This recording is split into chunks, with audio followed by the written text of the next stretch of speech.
ہیلی copter حادثے میں شہید ایرانی صدر، وزیر خارجہ اور دیگر کی میتیں تبریز منتقل۔ کل نماز جنازہ کے بعد جسد خاکی تہران منتقل کیے جانے کا امکان۔ روضہ امام علی رضا علیہ السلام کے احاطے میں سپرد خاک کرنے کا فیصلہ۔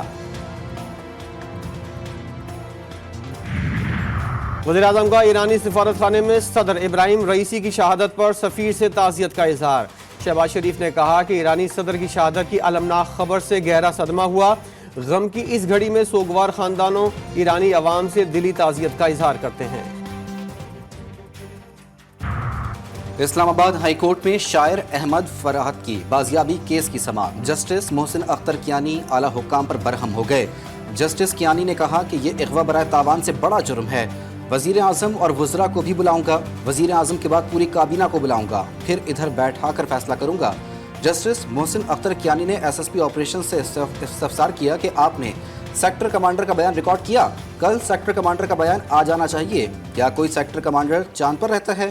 سب کو ان کی اوقات میں رہنے دیں، ملک ان کے بغیر بھی چل جائے گا۔ ایک بات یاد رکھیے گا، اب ان کی اہلیوں کو کال نہیں کرانی۔ عدالت نے کیس کی مزید سماعت کل 3 بجے تک ملتوی کر دی۔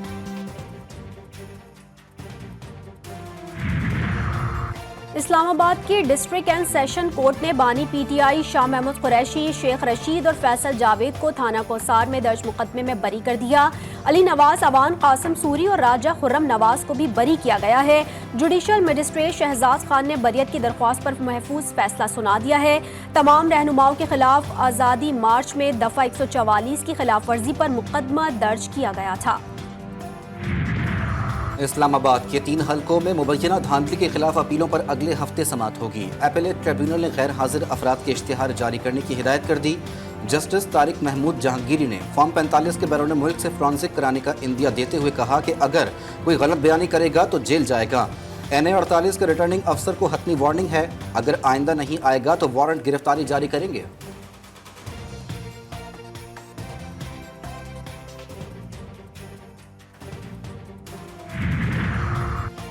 سپریم کورٹ میں ججز کی تقرری کے لیے جوڈیشل کونسل کا اجلاس 7 جون کو طلب۔ سپریم کورٹ میں ججز کی خالی 3 اسامیوں کے لیے ہائی کورٹ کے ججز کے نام زیر غور آئیں گے۔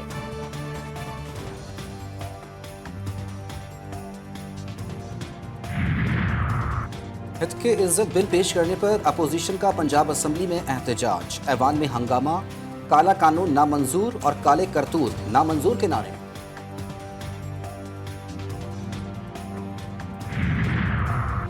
کسان کی فریاد سننے والا کوئی نہیں۔ پنجاب میں باردانہ نہ ملنے پر گندم سڑکوں پر آ گئی۔ محنت کش در بدر گندم 2200 روپے من میں بکنے لگی۔ بشکیک سے مزید 2 پروازیں لاہور اور اسلام آباد پہنچ گئیں۔ لاہور میں وفاقی وزیر اطلاعات عطا تارڑ اور اسلام آباد میں وفاقی وزیر مصدق ملک نے طلباء اور دیگر مسافروں کو خوش آمدید کہا۔ ایئرپورٹ پر رکت انگیز مناظر۔ بشکیک میں صورتحال اب تک کشیدہ، خوف کی فضا برقرار۔ کے پی حکومت کا بشکیک سے طلبہ کو مفت وطن لانے کا فیصلہ۔ وزیر اعلیٰ خیبر پختونخوا کہتے ہیں کہ پہلی خصوصی پرواز آج جبکہ دوسری پرواز کل بشکیک سے پاکستانیوں کو لے کر پشاور پہنچے گی۔ مفت ایئر سروس پہلے آئیے اور پہلے پائیے کی بنیاد پر حاصل کی جا سکتی ہے۔ پنجاب اور سندھ کے میدانی علاقوں میں ہیٹ ویو الرٹ جاری۔ کل سے 27 مئی تک پنجاب کے بڑے شہروں میں ہیٹ ویو کے شدید خطرات۔ صوبے کے تمام تعلیمی ادارے 25 سے 31 مئی تک بند رہیں گے۔ ہیٹ ویو کے باعث کراچی میں میٹرک اور سندھ بھر میں انٹرمیڈیٹ کے امتحانات ملتوی۔ نوٹیفیکیشن کے مطابق انٹر کے امتحانات 22 مئی کے بجائے اب 27 مئی سے شروع ہوں گے۔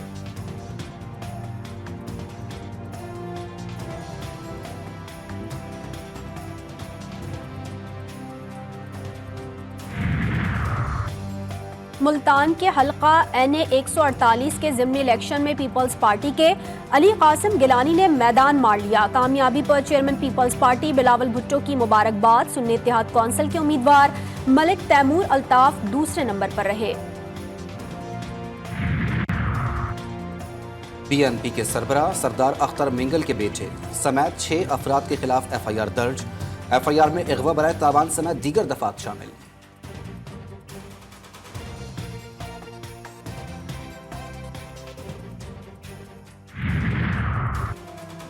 کراچی میں گرمی معمول سے زیادہ ہے، ہیٹ ویو نہیں۔ چیف میٹرولوجسٹ سردار سرفراز کہتے ہیں کراچی میں مئی کے اختتام تک موسم گرم اور مرطوب رہے گا، جبکہ 15 جون کے بعد ملک میں پری مانسون بارشوں کے آغاز کا امکان ہے۔ اور ہم ایرانی حکومت اور عوام کے غم میں برابر کے شریک ہیں۔ صدر ابراہیم رئیسی امن کے داعی تھے، ان کا اچانک بچھڑ جانا بہت بڑا سانحہ ہے۔ وزیر اعلیٰ بلوچستان نے کہا پاک ایران تعلقات کی مضبوطی کے لیے پیش کی جانے والی خدمات ناقابل فراموش ہیں۔ پاکستان اور ایران کے مابین مضبوط رشتہ قائم ہے۔